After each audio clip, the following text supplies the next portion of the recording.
एक सवाल और हम आपको दे रहे हैं जिसमें लिखा है कि नीचे दिए गए चित्र में सी पर परिणामी बल की और दिशा ज्ञात कीजिए। ठीक है, तो जैसे ये चित्र है, नीले कलर का जो बना है ये आपका चित्र है। तो यहाँ है आपका 9 माइक्रोकूलम, यहाँ आपका -4 माइक्रोकूलम। ठीक है, तो ये बोल रहा है कि ये जो आवेश है इस पर बल टोटल कितना होगा। देखिए ये 9 माइक्रोकूलम है, तो यहाँ पे जो बल, इस पर जो बल की दिशा होगी वो इस साइड होगी, ए के कारण इधर, और जो हम बी के कारण इस पर बल देखेंगे तो चूंकि ये ऋण है तो अपनी तरफ ही बल लगाएगा, इसलिए इसकी बल की दिशा इधर होगी। यानी दोनों बल की दिशा जो है वन साइड है, तो टोटल बल हमें होगा यह बराबर यह ए प्लस में, यानी ये प्लस में लिखा जाएगा। ठीक है, जैसा हमने यहाँ दिखाया है कि माइनस के कारण बल उसकी तरफ लगता है, प्लस के कारण दूर हटता है। अब यहाँ पे सीधे सीधे कूलाम बल का हम सूत्र लिख रहे हैं, 1/4πε0 Q1 Q2 R1 स्क्वायर, ये सब। तो यहाँ पे देखिए इन दोनों के बीच का बल ये रहा, तो यहाँ पे इसका मान हमने रखा है 3, इसका मान यहाँ रखा है। इसके लिए 9 माइक्रोकूलम हमने यहाँ रखा है, 9 × 10⁻⁻6। फिर यहाँ पे 1 × 10⁻⁻6, इसके बीच की दूरी 3 सेंटीमीटर है तो हमने 3 सेंटीमीटर डाला है और उसका वर्क कर दिया है, 2 बार लिख दिया। इधर में उसी तरह इसका मान हमने यहाँ रखा है, Q1 का मान 1 माइक्रोकूलम जो आपका है यहाँ पे वो हमने रखा है, और फिर यहाँ पे 4 माइक्रोकूलम है वो हमने रखा है, दोनों को हमने प्लस किया है। इसमें देखिए संभव कटा है, 3 × 3 = 9, ये 3 से 3 कट गया, 6 × 2 = 12, ये आपका 12 दिख रहा है। ये 2 ठो 10⁻⁻2 ऊपर चला गया तो 4 हो गया प्लस का। फिर यहाँ पे 2 2 4 यहाँ से कट गया, और 9 × 10⁻9 और ये 10⁻6 12 हो गया, इधर का गया तो 4 हो गया। इसमें देखिए जब इसको हम हल करेंगे तो 9 4 13, 12 घट करके 1 बचेगा प्लस का। यहाँ भी वही हाल है, तो दोनों में इसको हम 90 लिख सकते हैं, इसको भी 90 लिख सकते हैं, तो ये टोटल हो जाएगा 180। धन्यवाद। अभी आप कॉपी कलम लेके बैठे और आपको एक न्यूमेरिकल पहले पार्ट का ही दे रहे हैं, जो आपको हमने पहले सूत्र पढ़ाया है। इसमें हम आपको दे रहे हैं कि 2 आवेश हैं 9 माइक्रोकूलम और 40 माइक्रोकूलम के, एक दूसरे से 4 सेंटीमीटर की दूरी पर हैं। इन दोनों आवेशों को मिलाने वाली रेखा के किस बिंदु पर 2 माइक्रोकूलम आवेश रखा जाए कि इस आवेश पर बल कार्य ना करे। जैसा कि हमने आपको दिखाया है 9 माइक्रोकूलम और 4 माइक्रोकूलम, ये 2 आवेश, और इनकी पूरी के बीच की दूरी 4 सेंटीमीटर हम यहाँ दिखा रहे हैं। अगर हम ये कहें कि Q1 ये आवेश है, Q2 ये आवेश है, तो Q3 यहाँ पे आवेश रखेंगे। देखिए ये भी दोनों धन हैं, तो ये धन के कारण जो इस पे बल लगेगा उसकी दिशा इधर होगी, और इसके आवेश के कारण जो बल लगेगा उसकी दिशा इधर होगी। यानी दोनों आवेशों के बीच जो इस पर बल लगेगा उसकी दिशाएं एक दूसरे के विपरीत होगी, यानी 180 अंश पर होगी। तो इसका मतलब ये हुआ कि अगर ये बल और ये बल दोनों बल आपस में बराबर हो जाते हैं तो वहाँ पे इस पर वैद्युत क्षेत्र का ये वैद्युत बल 0 हो जाएगा। तो हम ये मान लेते हैं कि ये 2 आपके बल हुए जो आपस में बराबर करने, इसके द्वारा यहाँ का बल और इसके द्वारा इसका बल। इसमें देखिए हमने लिखा है, सूत्र हमने लगाया है 1/4πε0 Q/R, 1/4πQQ/R। यहाँ पे देखिए यहाँ हम आवेश में ये Q1 ले रहे हैं और दूसरे वाले में हम Q2 ले रहे हैं, और दोनों के लिए Q3 कॉमन है क्योंकि Q3 पे ही हमें निकालना है। अगर हम इसको ठीक से समझें तो हमें यहाँ Q का मान कितना रखना होगा, 9 माइक्रोकूलम, और उसका मान कितना रखना होगा 3 माइक्रोकूलम,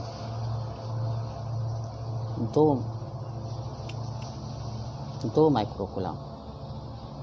ठीक है, बटे R हम यहाँ पे X मान लिए। दूसरे राउंड में जब चलेंगे हम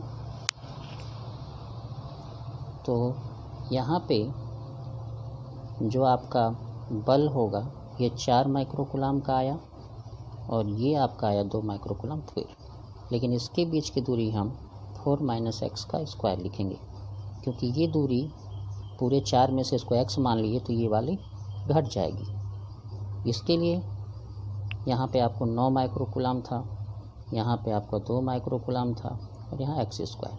फिर अगर हम देखें तो आपको मिलेगा कि यहाँ से 9 माइक्रोकुलाम का सब दोनों तरफ कुलाम कट जाएंगे, ठीक है, और यहाँ पे 2 कट जाएगा, ठीक है। तो हमें यहाँ बचेगा 9/x स्क्वायर और यहाँ बचेगा 4/4 माइनस का होल स्क्वायर। हम इसको 3/x स्क्वायर लिख सकते हैं टोटल। यहाँ हम लिख सकते हैं 4 माइनस एक्स का स्क्वायर, पूरे का स्क्वायर। अब हम 3/x लिख सकते हैं, 2/4 माइनस एक्स लिख सकते हैं। अब इसको हम अगर गुणा कर दें, इससे मल्टीप्लिकेशन करें तो 2x यहाँ होगा 12 माइनस 3x। फिर हम अगर देखें तो हमें मिलेगा कि ये इस साइड चला जाएगा तो 5x बराबर 12, यानी x बराबर 12/5, यानी x बराबर सीधा हो जाएगा 5 दूना 10 और 5 चौक 20। तो हम ये कह सकते हैं कि आंसर में कि 9 माइक्रोकुलाम से 2.4 सेंटीमीटर की दूरी पर 2 माइक्रोकुलाम पर बल 0 होगा, ठीक है। एक बार फिर से देख लें, हमने 2 ये आवेश रखा है, इसके बीच में तीसरा आवेश रखा है। इस पर हमें बल को बराबर करना है। इसके द्वारा जो बल यहाँ लगेगा इस साइड होगा, इसका बल जो होगा इस साइड होगा, दोनों के मान आपस में बराबर हो जाएंगे तो यहाँ पर आवेश का बल टोटल 0 हो जाएगा। उसके लिए हम दोनों बल को बराबर कर दिए। उसके बाद हमने क्रम से मान रखा है, जैसे यहाँ पे 9 माइक्रोकुलाम, 2 माइक्रोकुलाम, एक्स स्क्वायर, इनके बीच की दूरी हमने x रखा, इसको हमने 4 माइनस एक्स किया है तो ये रखा है। फिर उसके बाद सीधा सॉल्व हुआ है, और सॉल्व होने के बाद चूँकि हमने x को माना था, इसीलिए हम क्यूब से यानी 9 माइक्रोकुलाम से 2.4 सेंटीमीटर की दूरी पर बल को 0 दिखाया। अब जो हमने आपको वीडियो भेजा है बिंदु आवेश के कारण वैद्युत क्षेत्र की तीव्रता का, उसी पर आधारित एक सवाल है आपको कि यदि 10 माइक्रोकुलाम आवेश से 10 सेंटीमीटर की दूरी पर वैद्युत क्षेत्र की तीव्रता कितनी होगी। 10 कुलाम का आवेश है आपका, जैसे ये आपका 10 कुलाम का आवेश है यहाँ पे माइक्रोकुलाम का, तो इससे 10 सेंटीमीटर की दूरी पर वैद्युत क्षेत्र की तीव्रता क्या होगी। तो जैसे कि सूत्र में ये होता ही है कि E बराबर 1/4πε0 Q/r², अभी हमने दिया था, कांस्टेंट भी हमने के रखा है। तो चूंकि जब कुछ भी नहीं लिखा रहे कि माध्यम क्या है, तो उसे हम निर्वात या वायु मान करके वहाँ पे क्या लिखते हैं 1, जैसा कि हमने लिखा भी है। Q का मान यहाँ पे 10 माइक्रोकुलाम है, हमने इसे चेंज करके माइक्रो को चेंज करके लिखा है। सेंटीमीटर को भी हमने 10 के घात -2 लगा के चेंज किया है, क्योंकि 1 सेंटीमीटर में 10 के घात -2 मीटर होता है, ठीक है। आगे देखिए, यहाँ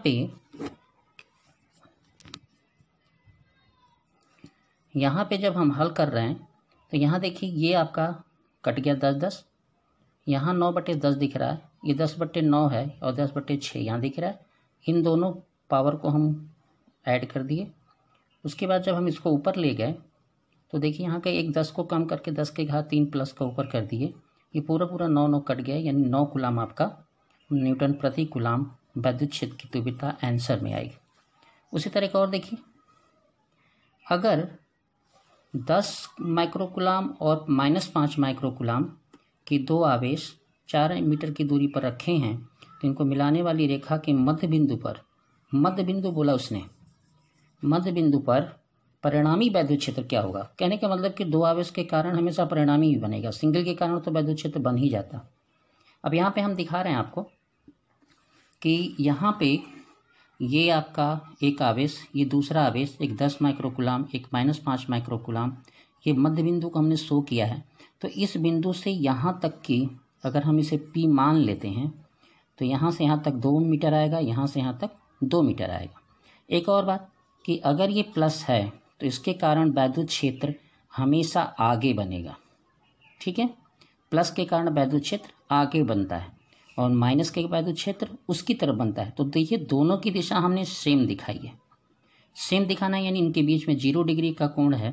तो वेक्टर के अनुसार अगर हम परिणामी शो करेंगे तो दोनों को हम क्या करेंगे, जोड़ देंगे, ठीक है।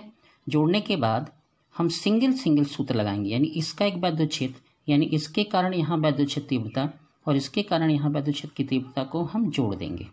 तो ये हमने सूत्र लिख दिया है।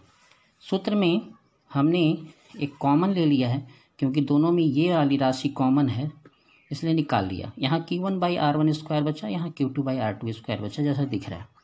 ये 9 × 10⁻9 इसका सूत्र हो जाएगा, इसका मान है ये आपका। और ये 10 के घात -6 माइक्रोकुलाम। यहाँ देखिए 10 के घात माइक्रोकुलाम है, तो यहाँ हमने माइक्रो को चेंज कर दिया। और ये दूरी हमने, ये भी दिख रहा है आपको, स्क्वायर में लिखा है। यहाँ 5 माइक्रोकुलाम है दूसरा वाला, तो हमने इसको भी चेंज करके रखा है और 2 हुआ। आगे देखिए कि अब हमने 10 के घात -6 कॉमन लिया है, जो माइक्रोन में आप देख रहे हैं। यहाँ देखिए माइक्रोन में यहाँ दिख रहा है ना, ये हमने कॉमन ले लिया है। और कॉमन लेने के बाद नीचे के 2 के पावर को भी कॉमन ले लिया है। यहाँ अंदर बचेगा 10 और 5। फिर यहाँ पे क्या करते हैं कि E है आपका, ठीक है, E। अब यहाँ पे इसमें से ये घट जाएगा तो 3 आया आपका, और ये रहा 15 और ये रहा 4। गुणा करेंगे 15 और 4 का 135, 4 का भाग देंगे, ये आएगा। चूँकि साइंस में निकटतम कोटिमान में लिखा जाता है, न्यूनतम कोटिमान या कह लीजिए कोटिमान अधिकतम लिखा जाता है, पॉइंट न्यूनतम लिखा जाता है। तो इस पॉइंट को बैक करेंगे तो एक और बढ़ जाएगा यहाँ पे और इसको 4 हो जाएगा। धन्यवाद। आशा करते हैं आपको समझ में आया होगा। कई बार रिपीट करके समझने की कोशिश करिए। इस प्रश्न को आप देख सकते हैं, लिखा है इसमें 10 माइक्रोकुलाम का ±10 माइक्रोकुलाम यानी 2 आवेश से बना एक वैद्युत द्विध्रुव है जिसकी लंबाई है 2 माइक्रोन। और इस द्विध्रुव का आपको द्विध्रुव आघूर्ण निकालना है। तो यहाँ पे एक चीज़ फाइनल हो गया कि -Q हो या +Q हो, सबका मान 10 माइक्रोकुलाम है। यानी जो आवेश बन रहा है उसमें +10 माइक्रोकुलाम लगा है और -10 माइक्रोकुलाम लगा है। और इसके बीच की दूरी जो है आपका 12 बराबर 2 माइक्रोन है। हम जैसे कि लिख रहे हैं P बराबर Q × 12 हम लिखते हैं, तो इसमें P बराबर Q यानी 10 माइक्रोकुलाम, जैसा कि हम ऐसा लिख सकते हैं। कुलाम हमने माइक्रो चेंज कर दिया। यहाँ पे हम लिख सकते हैं 2 × 10 के घात -6 और इसको हम ऐसे देख सकते हैं, ठीक है। ये 10 है। अब इसको हम सॉल्व करेंगे तो ये 20 × 10 के घात -12 आएगा। और हम अगर देखेंगे तो ये हो जाएगा 2 × 10 के घात -11। ये होगा आपका कुलाम मीटर। ये आंसर होगा इसका। समझ में आ गया। अब एक चीज़ और देखिए, एक नया सवाल है इसमें कि 2 आवेश हैं आपके, ये 2 आवेश हैं दिए हुए हैं और ये Q भी एक आवेश है, 2 बिंदु पर लगे हैं।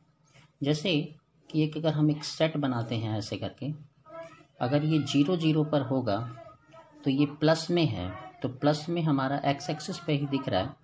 तो ये B स्थिति अगर हम सेट करेंगे तो +6 mm 0 0 ये निर्देशांक होंगे इसके। उसी तरह जब हम इस वाली दूरी को सेट करेंगे तो ये माइनस आएगा यहाँ पे, -6 mm 0 0 ये इसके निर्देशांक होंगे। यानी एक आवेश यहाँ है और एक आवेश यहाँ है। ये स्थिति A है। यहाँ पे 15 माइक्रोकुलाम है और यहाँ पर भी आपके 15 माइक्रोकुलाम है, ठीक है, लेकिन माइनस का। अब इसका हम अगर द्विध्रुव आघूर्ण निकालना चाहेंगे तो सबसे पहले दूरी कलेक्ट करेंगे। तो दूरी में यहाँ से ये द्विध्रुव हो गया आपका, तो इसके लिए जो 12 का मान होगा, x एक्सिस पे 6 इधर चले गए और 6 इधर चले गए, तो टोटल मिलकर के हो गया हमारा 6 + 6 यानी 12 mm दूरी। और क्यू के लिए क्या हो जाएगा आपका 15 माइक्रोकूलम। ये आपका प्लस भी होगा और यही आपका माइनस भी होगा। अब हम सूत्र लगाएंगे P = Q × 2L। तो आप अच्छे से समझ सकते हैं कि Q जो हमारा होगा वो आपका क्या होगा 15 माइक्रोकूलम और दूरी क्या होगी आपकी 12 mm। अब इसको आप चेंज कर सकते हैं। 15 × 10⁻⁻6 माइक्रो चेंज हमने कर दिया, क्योंकि मात्रक हमें कूलम मीटर में देना है इसलिए हम इसको चेंज करते हैं। और ये होगा इतना, क्योंकि 1 mm बराबर होता है 10⁻³ मीटर। ठीक है। अब हम इसे हल करेंगे तो ये आपका आ जाएगा 12 × 5 = 60 और 12 और 6 18, यानी हम इसको और इसको गुणा कर दिए। ये हमारा हो जाएगा 10⁹ 2 पॉइंट हम बैक कर रहे हैं, ऐसा कर रहे हैं तो इसमें हमें 2 धन मिलेगा पावर में 10 का, तो ये ऐड करेंगे, हल कर देंगे तो ये आपका आ जाएगा -7। ये हमारा होगा कूलम मीटर। आपको समझ में आ गया होगा। धन्यवाद। प्यारे स्टूडेंट, जैसा कि हम लोग जानते हैं कि वैद्युत द्विध्रुव के कारण अच्छी और निरक्षी दोनों स्थितियों में वैद्युत क्षेत्र ज्ञात किया जाता है। इसमें ये आपको ध्यान रखना होगा कि अभी जो हम पढ़ने वाले हैं वो आपका वैद्युत क्षेत्र निरक्ष स्थिति में बता रहे हैं। निरक्ष स्थिति में जैसा हमने ये लिखा है, वैद्युत द्विध्रुव के कारण निरक्ष स्थिति में वैद्युत या अनुप्रस्थ स्थिति में वैद्युत क्षेत्र की तीव्रता का सूत्र सत्यापन, जैसा कि ये आपको दिखा रहे हैं। यहाँ पे 2p की जगह जो अक्ष में होता है 2p होता है, यहाँ p/r³ होगा। जैसे कि एक वैद्युत द्विध्रुव है A और B, इसके लंबवत दिशा में, यानी ये अक्ष को छोड़कर यहाँ पे हम वैद्युत क्षेत्र निकालना चाहते हैं। वो बिंदु हमने दिया है y। इस बिंदु पर यहाँ पे इस -q के कारण वैद्युत क्षेत्र की तीव्रता नीचे होगी, यानी आवेश की तरफ, और प्लस के कारण वैद्युत क्षेत्र की तीव्रता ऊपर होगी। ठीक है, 180 अंश के कोण पर, यानी आगे बढ़ेगा। अब दोनों का परिणामी यहाँ से होकर के जाएगा, तो हम यहाँ देखिए लिख भी रहे हैं, ये +q के कारण वैद्युत क्षेत्र की तीव्रता हमने लिखा है EB को 1/4πε0 Q √r² + L²।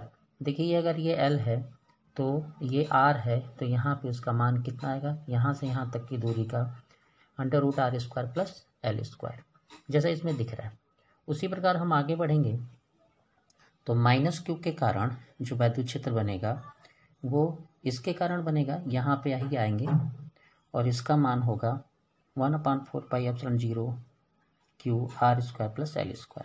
यहाँ रूट को स्क्वायर किए थे इसीलिए ये ऐसा बना था। A के लिए ऐसा बना। परिणामी अगर हम देखेंगे तो अब परिणामी ये कोण थीटा बन रहा है, ये कोण थीटा बन रहा है, तो E का EB cos थीटा और EA का E cos थीटा दोनों जुड़कर यहाँ पे परिणामी शो करेंगे, जैसे इसमें दिख रहा है। तो हम EA cos थीटा और EB cos थीटा, यहाँ पे देखिए दोनों के ये मान जो दिख रहे हैं आपके, इसके और इसके, A के कारण और B के कारण, दोनों के मान आपस में बराबर हैं। तो इनको हम E और EB को अगर हम बराबर कर देंगे तो हम सीधा हो जाएंगे EA cos थीटा और EB cos थीटा, तो दोनों मिला करके हम हो जाएगा 2EA cos थीटा। इसमें 2 वही रहेगा, EA का मान रख देंगे। मान रखने के बाद cos थीटा का आधार बटे कर्ण होगा, तो आधार देख लीजिए, अगर ये कोण बन रहा है, यहाँ पे ये कोण बन रहा है आपका, तो ये आधार है और ये आपका कर्ण है। तो हमने आधार बटे कर्ण किया है, तो आपको ऐसा दिखाई दे रहा है। इसके बाद ये हम साल्व देंगे तो 2ql r² L² और ये हाफ, कर्ण का हाफ जो रूट में था। अब यहाँ पे 1/4πε0 pq2l आ गया, ये आ गया। यदि हम ये मान लें कि r दूरी बड़ी होगी अगर l से, तो उसके लिए हमारा क्या हो जाएगा, l को हम छोड़ देंगे। तो l को जब हम छोड़ेंगे तो आपका यहाँ पे एल छूट गया आपका, तो ये 2 2 कट गया और √3, ये आपका प्रूफ बना। धन्यवाद।